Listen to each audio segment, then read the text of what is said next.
Sud Radio, le débat du samedi.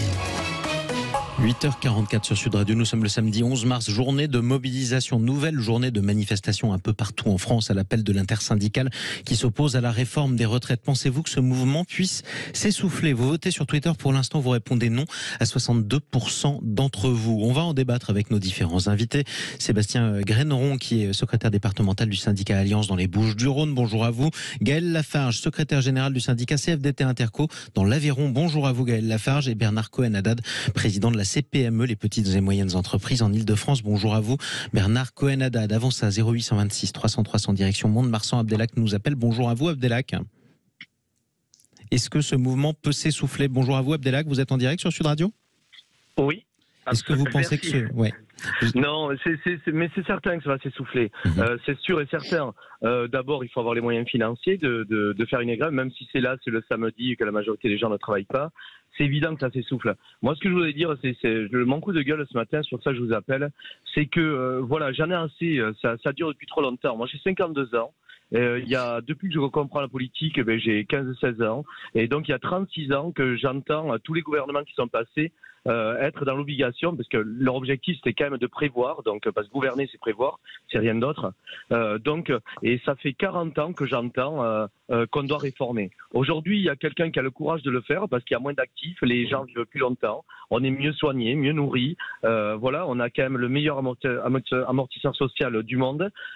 C'est sûr, il y a des avantages qu'on ne peut plus avoir aujourd'hui, très certainement.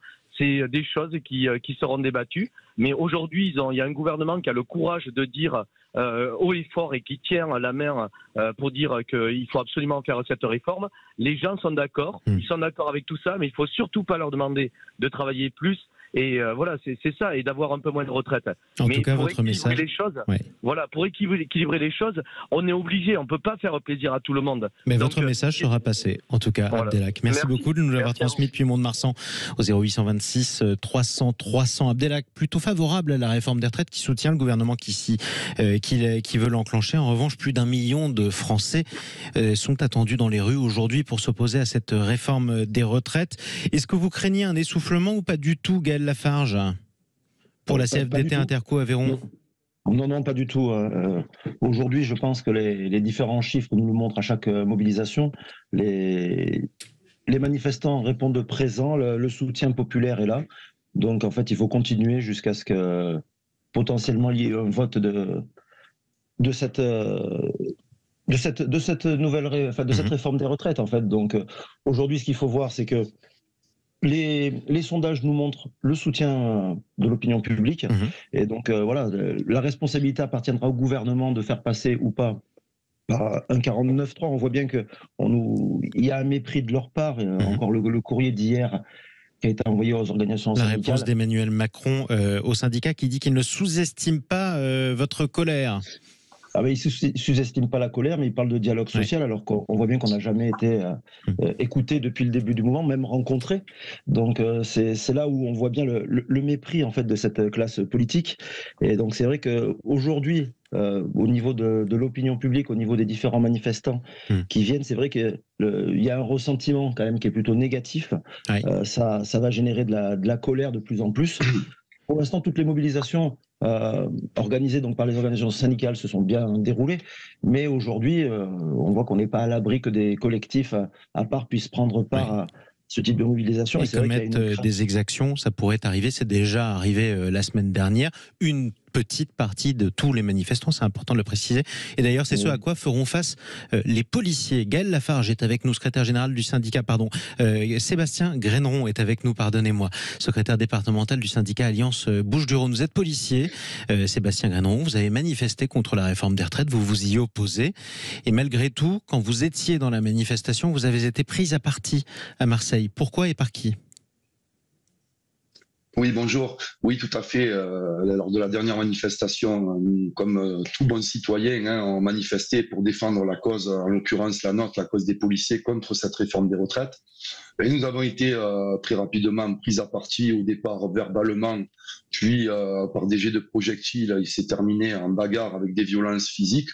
par un groupe d'une centaine de personnes vêtues de noir, le visage dissimulé, avec un profil, je dirais, révolutionnaire ultra-gauche, pour qui visiblement la présence de policiers manifestants dérangeait et qui ne supportaient pas que nous aussi, comme tout citoyen, on puisse manifester pour faire valoir nos droits et défendre cette cause qui nous tient à cœur. Effectivement, vous avez été blessé, vous avez eu peur à un moment ou pas ? Oui, bien sûr, quand vous faites face à 120 individus qui vous canardent de canettes de bière, vous recevez des projectiles en tout genre, vous êtes encerclés, alors que vous êtes juste là pour, comme tout le monde et comme le droit le permet. Je rappelle qu'en France, le droit de manifester est prévu, même si les policiers ne peuvent pas faire grève. En l'occurrence, on a des militants qui posent des jours de congé pour soutenir ce mouvement. Et je trouve inadmissible que les policiers, comme tout le monde, ne puissent pas faire valoir leurs droits en toute sécurité. En un mot, tout le monde dit aujourd'hui que les manifestations se passent bien. Alors, en comparaison avec le mouvement des Gilets jaunes, ou plutôt celle qui avait lieu lors du mouvement des Gilets jaunes, il y a moins de violence. Est-ce que c'est le sentiment aussi de vos collègues policiers qui, eux, sont de l'autre côté de la barricade, si j'ose dire? Alors oui, globalement, ça se passait bien. Bon, écoutez, je pense que, comme le disait mon collègue de la CFDT, tout se passait plutôt bien. Mais je crains et j'ai peur que la situation et les mouvements se durcissent avec des scènes de violence. Bon, nous, je pense qu'on a notre statut particulier et l'événement, le triste événement dont nous avons été les victimes, en témoigne. Bon, je pense que c'est le statut particulier de policier qui a entraîné ces violences. Mais j'ai très peur qu'à force de ne pas être entendu, que malheureusement la violence monte, et je m'inquiète bien sûr pour mes collègues qui, eux, tentent d'assurer avec leurs moyens la sécurité des manifestants et des personnes et des biens. Et on sera amené d'ailleurs à en reparler. On est avec Bernard Cohen-Haddad, président de la CPME Île-de-France. Vous représentez le patronat des petites et moyennes entreprises de la région capitale. Vous l'avez entendu, Bernard Cohen-Haddad, on est avec un syndicaliste CFDT et un syndicaliste Alliance. Autant dire que ce ne sont pas deux syndicats particulièrement révolutionnaires. Malgré tout, ils ne lâchent pas. Est-ce que c'est un signe pour vous que ce mouvement va durer ? Bonjour Jean-Marie Bordry. Écoutez, moi j'ai pas l'impression que le mouvement est à bout de souffle. En revanche, nous on est à bout de souffle dans nos entreprises, surtout dans les entreprises de proximité.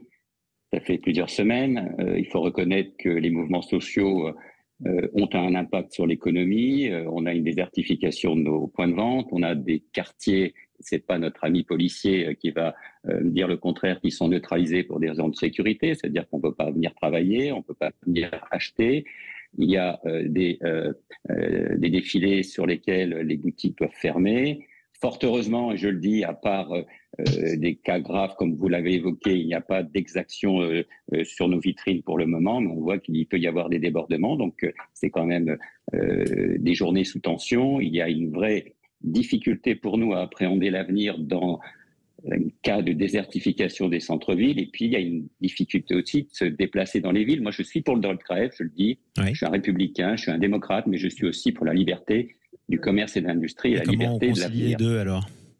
Eh bien, il faut peut-être revoir cette fameuse loi sur le service minimum. Je sais que ça va faire peut-être mal au cœur de certains, mais il n'est pas normal que en Île-de-France et à Paris, on prenne un peu en otage, je mets des guillemets, 10 millions de voyageurs pour une journée de grève. Ce n'est pas acceptable, ce n'est pas supportable. Et surtout, je vous le dis, pour nous, ce n'est plus vivable. On est en phase de survie dans nos entreprises. J'espère que vos auditeurs l'écoutent. En tout cas, je ne dis pas ça en provocation, je dis ça avec de la peine au cœur. Et le mot de la fin pour Gaël Lafarge, secrétaire général du syndicat CFDT Interco Aveyron, parce qu'il n'y a pas de manifestation que à Paris. Rodez en particulier est un haut lieu de mobilisation dans toute la France. Ça a été même une capitale des mobilisations. En un mot d'abord, pourquoi ? Et ensuite, je vous demanderai aussi votre point de vue sur la suite du mouvement. Gaël Lafarge. Alors, pour l'Aveyron, pourquoi il y a de fortes mobilisations ? C'est vrai qu'à la dernière mobilisation, on a atteint les 25 000 manifestants, ce qui est le nombre d'habitants pour le chef-lieu qui est Rodez. Oui. En fait, donc il y a 280 000 habitants sur l'Aveyron, vous voyez bien que ça représente une grosse proportion. Le pourquoi ? Parce que c'est un département rural, un département qui est touché de plein fouet donc, par la désertification médicale, par les difficultés au niveau des transports, tout ce qui est communication. Donc c'est vrai qu'il y a vraiment un soutien. Ce qu'on pourrait dire, c'est qu'au moins Emmanuel Macron a réussi quelque chose, c'est d'unir les gens contre lui, favoriser la solidarité de ces personnes-là. Et c'est vrai que de ce côté-là, on peut dire que c'est réussi. Les petites villes, les villes de province, c'est vrai qu'elles se mobilisent énormément aujourd'hui pour montrer déjà tout le désaccord avec toute la politique qui a été mise en place, de toute façon, depuis le début du premier quinquennat d'Emmanuel Macron. Donc c'est vrai que aujourd'hui, nous favorisons tout ça. Je rebondis un petit peu sur ce que disait votre intervenant de la CPME. Bernard Cohen-Haddad. On est beaucoup soutenu par tout ce qui est TPE, PME. La mobilisation compte beaucoup de les artisans, personnes. Les commerçants. C'est ça. Beaucoup de chefs d'entreprise qui viennent avec leurs propres employés ouvriers pour soutenir la mobilisation. Donc c'est vrai que au niveau de tout le territoire rural, c'est vrai que c'est un vrai appui. On a un vrai soutien de ce côté-là parce que eux aussi vont être touchés de plein fouet, notamment dans les entreprises BTP, tout ce qui est service ou quoi que ce soit, par ce report de l'âge. Et c'est vrai qu'ils se voient mal garder leurs employés aussi longtemps sur des métiers très difficiles et pénibles. En tout cas, raison pour laquelle, quand on pose la question sur les réseaux sociaux de Sud Radio, est-ce que vous pensez que le mouvement puisse s'essouffler? Vous êtes assez nettement majoritaire, plus de 60% d'entre vous à dire non sur Twitter. Merci à tous les trois d'être intervenus sur Sud Radio en ce jour de mobilisation et de manifestation dans toute la France. Soyez prudents d'ailleurs, Sébastien Graineron, avec vos collègues, secrétaire départemental du syndicat Alliance dans les Bouches-du-Rhône. Merci à vous. Merci à Gaël Lafarge, qu'on entendait à l'instant, secrétaire général de la CFDT Interco Aveyron. Merci. Et Bernard Cohen-Haddad, président de la CPME Île-de-France. Allez, restez avec nous sur Sud Radio.